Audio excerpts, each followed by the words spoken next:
ഭക്ഷണം കഴിച്ച ഉടനെ റെസ്റ്റ് എടുക്കുന്ന കിടക്കുന്ന ഇരിക്കുന്ന ഒരാളാണ് നിങ്ങളെങ്കിൽ, അതല്ലെങ്കിൽ P C O D, diabetes, അമിതവണ്ണം ഇത് മാനേജ് ചെയ്യാൻ വേണ്ടി ശ്രമിക്കുന്ന ഒരാളാണ് നിങ്ങളെങ്കിൽ ഈ വീഡിയോ എന്തായാലും ഒന്ന് കാണാം. നമ്മുടെ ബ്ലഡിൽ ഏറ്റവും കൂടുതൽ ഷുഗർ ഉണ്ടാകുന്നത് ഏത് സമയത്താണെന്നറിയോ? നമ്മൾ കൂടുതൽ കാർബോഹൈഡ്രേറ്റ് അടങ്ങിയ ഭക്ഷണം, അതായത് പുട്ട്, ചപ്പാത്തി, ചോറ്, ദോശ ഇങ്ങനെയുള്ള ഭക്ഷണം കഴിച്ചിട്ട് ഒരു അര മുതൽ 1.5 മണിക്കൂർ സമയത്തേക്കാണ് നമ്മുടെ ബ്ലഡിൽ ഷുഗർ ഏറ്റവും കൂടുതൽ ഉണ്ടാകുന്നത്. ഈ സമയത്ത്, അതായത് ഭക്ഷണം കഴിച്ചതിന് ശേഷം നമ്മൾ അധിക പേരും ചെയ്യുന്നത് എന്താ? ഒന്ന് ഇരിക്കും, അല്ലെങ്കിൽ ഒന്ന് കിടക്കും, ഒന്ന് റെസ്റ്റ് എടുക്കട്ടെ എന്ന് വിചാരിക്കും അല്ലേ. എന്നാൽ ഈ സമയത്ത് ഷുഗർ കൂടുതലായിട്ട് നമ്മുടെ ബ്ലഡിൽ ഉണ്ടാവും. ഈ ഷുഗർ മസിൽസിന് യൂസ് ചെയ്യാൻ വേണ്ടിയിട്ട് ഇൻസുലിനും കൂടുതലായിട്ട് സെക്രീറ്റ് ചെയ്യും. ബ്ലഡിൽ കൂടുതലായിട്ട് ഇൻസുലിൻ ഉണ്ടാവും.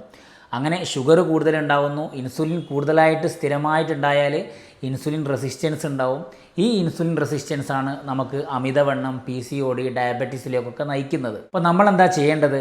ഭക്ഷണം കഴിച്ച ഉടനെ നേരെ പോയി കിടക്കാതെ, ഇരിക്കാതെ, റെസ്റ്റ് എടുക്കാതെ ഒരു 10 മിനിറ്റ് നമ്മൾ നമ്മുടെ മുറ്റത്തോ വീടിൻ്റെ അകത്തോ വരാന്തയിലോ ടെറസിലോ സാധാരണ വേഗതയിൽ ഒരു 10-15 മിനിറ്റ് നടക്കുക. അങ്ങനെ നടക്കുന്ന സമയത്ത് നമ്മുടെ മസിൽസ് ആക്റ്റീവ് ആവും.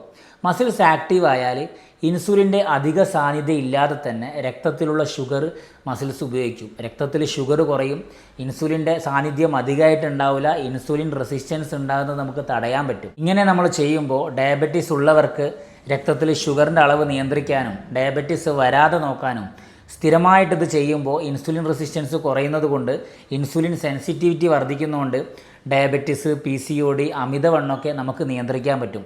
നമ്മളാകെ ചെയ്യേണ്ടത് ഭക്ഷണം കഴിച്ചതിന് ശേഷം, ഇപ്പോൾ നമ്മൾ രാവിലെ, ഉച്ചയ്ക്ക്, രാത്രി ഭക്ഷണത്തിന് ശേഷം ഒരു 10 മിനിറ്റ് സാധാരണ വേഗതയിൽ നമ്മുടെ വീടിൻ്റെ അകത്തോ പുറത്തോ നടന്നാൽ മതി.